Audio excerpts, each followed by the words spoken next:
Vijayapura Canara ಬ್ಯಾಂಕ್ನಲ್ಲಿದ್ದ 58 KG ಚಿನ್ನ ಕಳ್ಳತನ. ಪೊಲೀಸರ ದಿಕ್ಕು ತಪ್ಪಿಸಲು ವಾಮಾಚಾರ.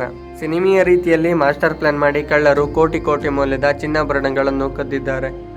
ಕದಿಮರ ಪತ್ತೆಗೆ ಪೊಲೀಸ್ ಇಲಾಖೆ 8 ವಿಶೇಷ ತಂಡಗಳನ್ನು ರಚಿಸಿದ್ದು, ಬ್ಯಾಂಕ್ನಲ್ಲಿದ್ದ 58 ಕೆಜಿ 975 ಗ್ರಾಂ ಚಿನ್ನಾಭರಣ ಮತ್ತು 5.20 ಲಕ್ಷ ನಗದು ಕಳ್ಳತನವಾಗಿದೆ ಎಂದು ಜಿಲ್ಲಾ ಪೊಲೀಸ್ ವರಿಷ್ಠಾಧಿಕಾರಿ ಲಕ್ಷ್ಮಣ ನಿಂಬರಗಿ ಮಾಹಿತಿ ನೀಡಿದರು. ಎಸ್ಪಿ ಲಕ್ಷ್ಮಣ ನಿಂಬರಗಿರವರು ನೀಡಿರುವ ಮಾಹಿತಿ ಪ್ರಕಾರ 6 ರಿಂದ 8 ಜನ ಕದಿಮರು ಕೃತ್ಯದಲ್ಲಿ ಭಾಗಿಯಾಗಿದ್ದಾರೆ.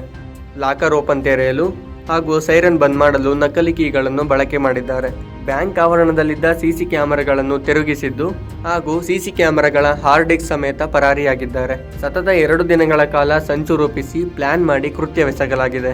ಕದಿಮರ ಪತ್ತೆಗೆ 8 ವಿಶೇಷ ತಂಡಗಳನ್ನು ರಚನೆ ಮಾಡಲಾಗಿದ್ದು, ತನಿಖೆ ಮುಂದುವರೆದಿದೆ ಎಂದು ತಿಳಿಸಿದ್ದಾರೆ. ಕಳ್ಳತನ ಮಾಡಿದ ಆರೋಪಿಗಳು ತನಿಖೆಯ ದಿಕ್ಕು ತಪ್ಪಿಸಲು ಬ್ಯಾಂಕ್ ಪ್ರವೇಶ ದ್ವಾರದ ಕೀ ಮುರಿದು ಒಳಗೆ ಹೋಗಿ ಕಳ್ಳತನ ಮಾಡಿದ್ದಾರೆ.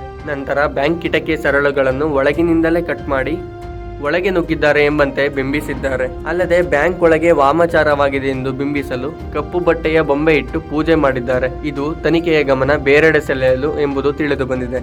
ತನಿಖೆ ತೀವ್ರಗತಿಯಲ್ಲಿ ಸಾಗಿದ್ದು, ಬೇಗನೆ ಕದಿಮರ ಹೆಡೆಮುರಿ ಕಟ್ಟೋದಾಗಿ ಎಸ್ಪಿ ಭರವಸೆ ನೀಡಿದ್ದಾರೆ. ಇತ್ತ ಗ್ರಾಹಕರು ಮಾತ್ರ ತೀವ್ರ ಆತಂಕಗೊಂಡಿದ್ದಾರೆ.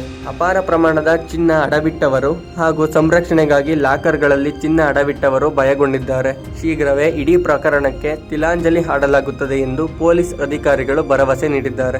ಈ ಸಂಬಂಧ ಮನಗೂಳಿ ಪೊಲೀಸ್ ಠಾಣೆಯಲ್ಲಿ ಪ್ರಕರಣ ದಾಖಲಾಗಿದೆ.